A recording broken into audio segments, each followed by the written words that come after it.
Hi ಎಲ್ಲರಿಗೂ welcome to ಪರಿಶ್ರಮ kitchen. Tiffin box ಸೀರೀಸ್ನ ಕೊನೆ ದಿನ ಅಂದರೆ 6ನೇ ದಿನದ ರೆಸಿಪಿಯನ್ನು ಮಾಡಿ ಹಾಕ್ತಾ ಇದ್ದೀನಿ. ಸರಳ, ಸುಲಭ, ಆರೋಗ್ಯದಾಯಕ, ರುಚಿಕರ, ಮಕ್ಕಳಿಗೆ ಅಷ್ಟೇ ಇಷ್ಟವಾಗುವಂಥ ರೆಸಿಪಿಗಳನ್ನು ಮಾಡಿ ಹಾಕ್ತಾ ಇದ್ದೀನಿ. ಹಾಗಾದರೆ ಈ ದಿನದ ರೆಸಿಪಿಯನ್ನು ನೋಡೋಣ. ನನ್ನ ಎಲ್ಲ ರೆಸಿಪಿಗಳಿಗೆ ಅನ್ನವನ್ನು ಮುಂಚೆನೇ ಮಾಡಿ ಇಟ್ಕೊಳ್ಬೇಕು. ಈಗ ಒಗ್ಗರಣೆ ಹಾಕೋಣ. ಒಂದು ಬಾಣಲೆಗೆ 2 ಚಮಚ ಎಣ್ಣೆ, ಅರ್ಧ ಚಮಚ ಜೀರಿಗೆ, ಅರ್ಧ ಚಮಚ ಸಾಸಿವೆ, ಒಂದು 2 ಕಡ್ಡಿಯಾಗುವಷ್ಟು ಕರಿಬೇವು. ನೀವಿಲ್ಲಿ ಎಣ್ಣೆಯ ಬದಲಿಗೆ ತುಪ್ಪವನ್ನು ಕೂಡ ಬಳಸ್ಬೋದು. ನಂತರ ಒಂದು 1/4 ಕಪ್ ಆಗುವಷ್ಟು ಸಣ್ಣದಾಗಿ ಹೆಚ್ಚಿರುವಂಥ ಈರುಳ್ಳಿ, ಖಾರಕ್ಕೆ 2 ಹಸಿಮೆಣಸು, ಮಕ್ಕಳಾದ್ರಿಂದ 2 ಮೆಣಸನ್ನು ಹಾಕಿದ್ದೀನಿ. ಹಾಗೆ ಒಂದು 1/4 ಚಮಚ ಅರಿಶಿನ, ಅರ್ಧ ಚಮಚ ಗರಂ ಮಸಾಲ, ಇವೆಲ್ಲವನ್ನು ಹಾಕಿ ಒಂದು 2 ನಿಮಿಷಗಳ ಕಾಲ ಚೆನ್ನಾಗಿ ಬೇಯಿಸ್ಕೊಳ್ಳಿ. ನಂತರ ತುರಿದು ಇಟ್ಟಿರುವಂಥ ಬೀಟ್ರೂಟನ್ನು ಹಾಕ್ತಾಯಿದ್ದೀನಿ. ಅಂದಾಜು ಒಂದು ಅರ್ಧ ಕಪ್ ಆಗುವಷ್ಟು. ನಾನಿಲ್ಲಿ 2 ಚಿಕ್ಕದಾಗಿರುವಂಥ ಬೀಟ್ರೂಟನ್ನು ಬಳಸಿದ್ದೀನಿ.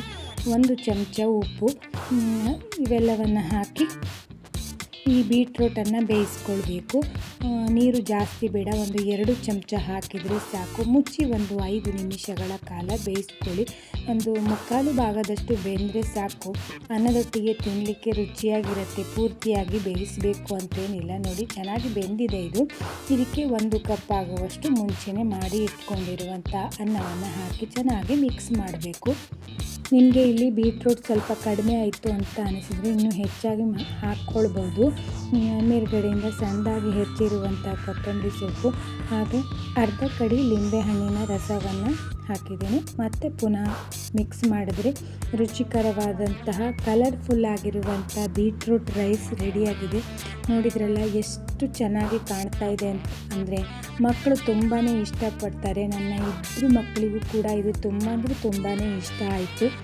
ಖಾರ ಸ್ವಲ್ಪ ಕಡಿಮೆ ಆಗಿತ್ತು. ನೀವು ಬೇಕಿದ್ರೆ ಇನ್ನೂ 2 ಹಸಿಮೆಣಸನ್ನು ಹೆಚ್ಚಾಗಿ ಹಾಕ್ಕೊಳ್ಬೋದು, ಇಲ್ಲ ಅಚ್ಚ ಖಾರದ ಪುಡಿಯನ್ನು ಕೂಡ ಹಾಕ್ಕೊಳ್ಬೋದು. ಆದರೆ ಮಕ್ಕಳಿಗೆ ಇದು ಸರಿಯಾಗಿಯೇ ಇದೆ. ನಿಮ್ಮ ಮಕ್ಕಳಿಗೂ ಕೂಡ ತುಂಬಾ ಇಷ್ಟ ಆಗತ್ತೆ ಇದು. ಖಂಡಿತ ನಾಳೆನೇ ಈ ರೆಸಿಪಿಯನ್ನು ಒಮ್ಮೆ ಟ್ರೈ ಮಾಡಿ ನೋಡಿ. ಹಾಗೆ ನನ್ನ ಟಿಫಿನ್ ಬಾಕ್ಸ್ ಸೀರೀಸ್ನ ಹಳೆಯ ಎಲ್ಲ ವಿಡಿಯೋಗಳು ನಿಮಗೆಲ್ಲ ಇಷ್ಟ ಆಯಿತು ಅಂತ ಭಾವಿಸ್ತೇನೆ. ಈ ವಿಡಿಯೋನು ನಿಮಗೆ ತುಂಬಾ ಇಷ್ಟ ಆಗುತ್ತೆ. ಯಾಕೆಂದರೆ ಬೀಟ್ರೂಟು ಈ ಎಲ್ಲ ರೆಸಿಪಿಗಳಿಗಿಂತ ಇದು ಹೆಚ್ಚು ಆರೋಗ್ಯದಾಯಕ. ಖಂಡಿತ ನೀವು ನಾಳೆನೇ ಈ ರೆಸಿಪಿಯನ್ನು ಟ್ರೈ ಮಾಡಿ ನೋಡಿ. ಹಾಗೆ ನನ್ನ ಪರಿಶ್ರಮ ಕಿಚನ್ ಚಾನಲ್ ಒಳಗಡೆ 550ಕ್ಕಿಂತಲೂ ಹೆಚ್ಚು ರೆಸಿಪಿಗಳನ್ನು ಮಾಡಿ ಹಾಕಿದ್ದೀನಿ. ನೀವು ಒಮ್ಮೆ ಹೋಗಿ ನೋಡಿ, ನಿಮಗೆ ಖಂಡಿತ ಇಷ್ಟ ಆಗುತ್ತೆ. ಇಷ್ಟವಾದ ರೆಸಿಪಿಯನ್ನು ಟ್ರೈ ಮಾಡಿ. ಧನ್ಯವಾದ.